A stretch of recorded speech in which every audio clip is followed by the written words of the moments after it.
So Governor DeSantis is alleging that legalizing marijuana inevitably means that police will not stop weed smokers from firing up at commercial restaurants. The governor made the baseless allegation during a telephone town hall that was hosted by the Republican Party of Florida. A recording was posted by Mediaite after reporter Sarah Rumpf received a robocall that patched individuals who picked up into that conversation. Now, we know that DeSantis has campaigned heavily against Amendment 3. His wife recently dispatched to also campaign against it.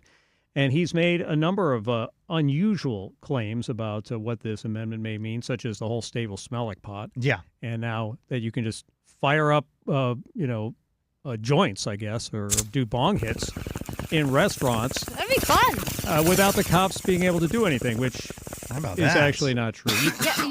You can't smoke cigarettes in a restaurant. You got to watch it if you're eating and then you cough like that. You choke on your food. Boy, that is true. Hitting it a little hard there. Be careful. Yeah, we already have a state senator, Joe Gruters, who is in support, Republican, who's in support of this amendment. He's already said, we're going to pass legislation to make sure none of this is the case. I mean, we've got laws on the books that prevent people from smoking cigarettes, in private establishments, restaurants, bars, things like that. There's no reason to think the same exact thing couldn't apply to all of this. Yeah, it's ridiculous. I mean, if you go to these other states that have legalized marijuana, that's not the case in them. You don't just walk into a restaurant and then all of a sudden everybody's smoking pot. Right, yeah. I was out to dinner in Massachusetts where it's totally legal and there was nobody smoking pot at any of the restaurants. Yeah. I will say, though, and I mentioned this the other day, that the number of billboards and advertisements for, cannabis products is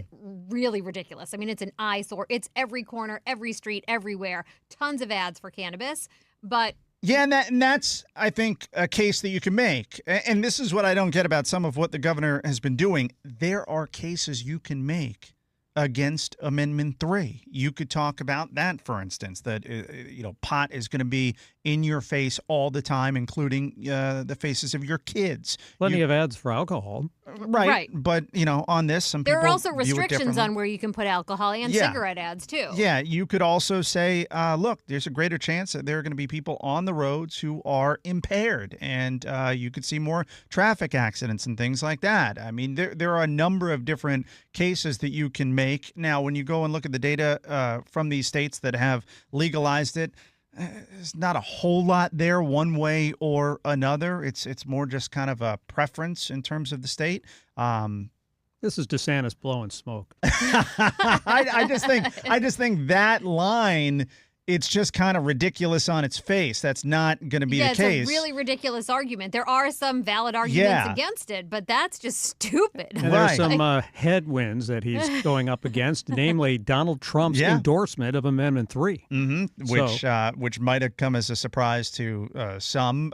Including the governor. Yeah. I think, you've got some Republicans in this state who are in favor of it, and that's why it has a chance of getting over 60%.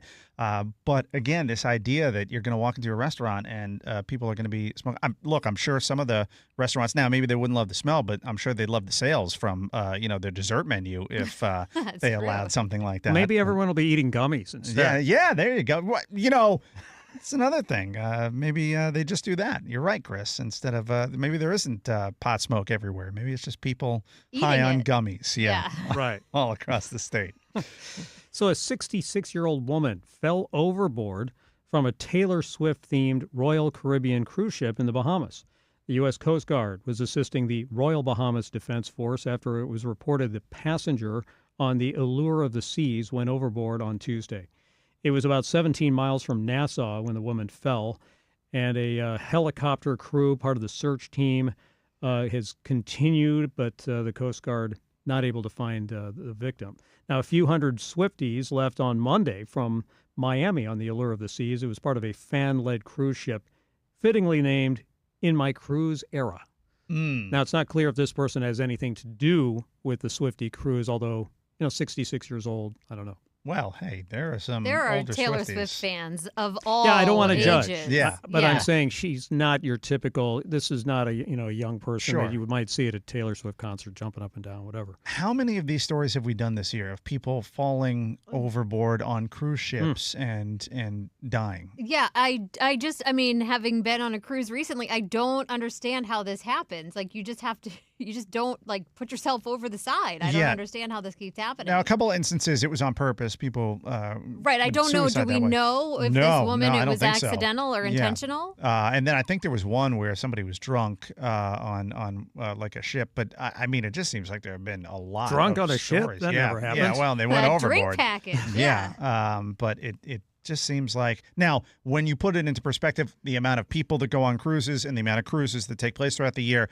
you're talking about a small number. But just in terms of these stories popping up, it's been more than usual like, this year. it seems like once a month or something we Yeah. keep seeing these stories. Yeah. Yeah, I mean, talk about a killjoy on your trip. Right. That's the worst thing to think. Suddenly see helicopters, Yeah. the ship turns around, whatever. Mhm. Hopefully they get it resolved and find out what happened. McDonald's believes that slivered onions are the cause of an E. coli outbreak that killed a man and sickened nearly 50 others. And the chain says that the onions in question did come from a single source, and then they were packaged and sent out to several restaurants raw. These were mostly out west where the cases occurred. And as a result, a lot of those restaurants that received these specific shipments of onions have pulled the quarter pounder off the menu. Here's my question.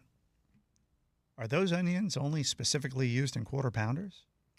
Probably not. I would think anything on their menu that has onions on Yeah. it, they would be using the same Yeah, onions. double cheeseburger, regular I get a cheeseburger, cheeseburger hamburger. there, and there are onions on that. Yeah, so And I'm doing okay.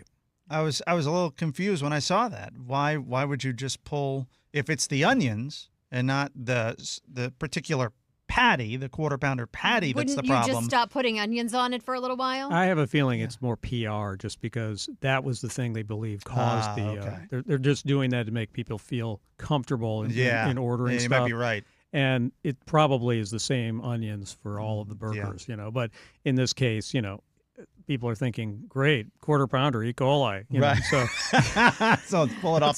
This restaurant's safe. It has no quarter pounders. And then the best is there are some Trump supporters who think this is like a whole thing because he was just at. You were kind of joking about this yesterday, but Chris, people really believe this, that it's a whole conspiracy. Yeah, they think that the CDC is like putting this out because Trump went there to make bad PR for McDonald's because this one location but let they Trump. were they were so far away though. These were restaurants nowhere near Pennsylvania where Trump was. Right, I but don't know. still, That- they're that- punishing it the doesn't company, matter, I guess. Chris. Doesn't matter. Yeah. I know. When did that ever the stop logic. a conspiracy? Right. So there's that going on, of course. Chris Trankman with today's top stories. Chris, thanks so much. Thank you.